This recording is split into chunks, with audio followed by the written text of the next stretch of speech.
Well, in the holiday mix of fun and family, there can also be quite a bit of chaos. Here with us this morning with a holiday survival guide is Dr. Andrew Siegel. Dr. Siegel, thank you so much for joining us this morning. We have a lot to cover, everything from falls to diets to drunk driving. What can we do to survive the holidays this year? Well, there's a lot of hazards that happen in and around the home.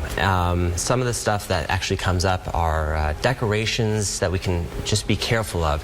So the first thing is when you're decorating, make sure you read the ladder's instructions. Make sure there's no broken rungs on the ladder. Make sure you don't get up on the ladder when you're drunk. Make sure there's somebody down below you, because there are a lot of falls when you're actually getting up on the ladders to actually hang decorations. Decorations in and of themselves can sometimes pose little hazards that we're not aware of. Angel hair is actually made from woven glass, and that can be have strong irritants. That snow that we like to see on that window, the fake snow, can actually be hazardous to our lungs. Oh, no. So yeah. So actually we want to keep it in a well-ventilated area. When you're stringing together Christmas lights, make sure you don't overload your outlets. That's a big one that we see a lot of fires from.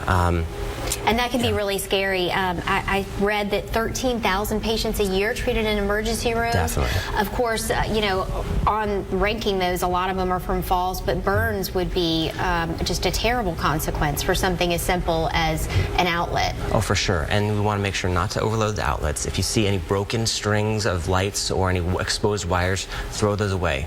And always keep these out of the reach of children and small pets, because they can very easily get into those and get electrical burns or electrocuted from those things. So we want to keep kids away, keep small animals away, keep decorations that are not kid friendly, keep them up and away from those guys, and just throw out all old decorations. Why not bring in the new year with new decorations? So it's a good time. Well, on New Year's and on Christmas Day, you know, I like to eat anything that I see.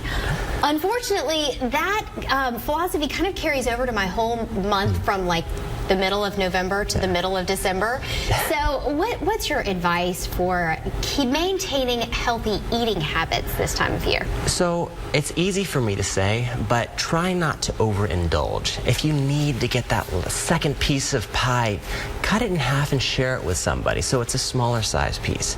You can try and trick your brain in a few different ways, and the biggest way we like to do, which is a very simple way, is instead of eating off a full-size dinner plate, get one of the dessert plates and eat off of that, and you trick your mind into believing, oh hey, I'm actually full right now.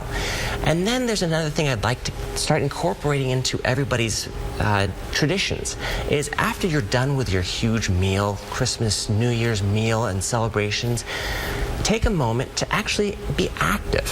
Help clean up after yourselves. Help, go take the family, go for a walk if it's nice out. Don't go right to your easy chair in front of the TV and just watch TV for the rest of the night.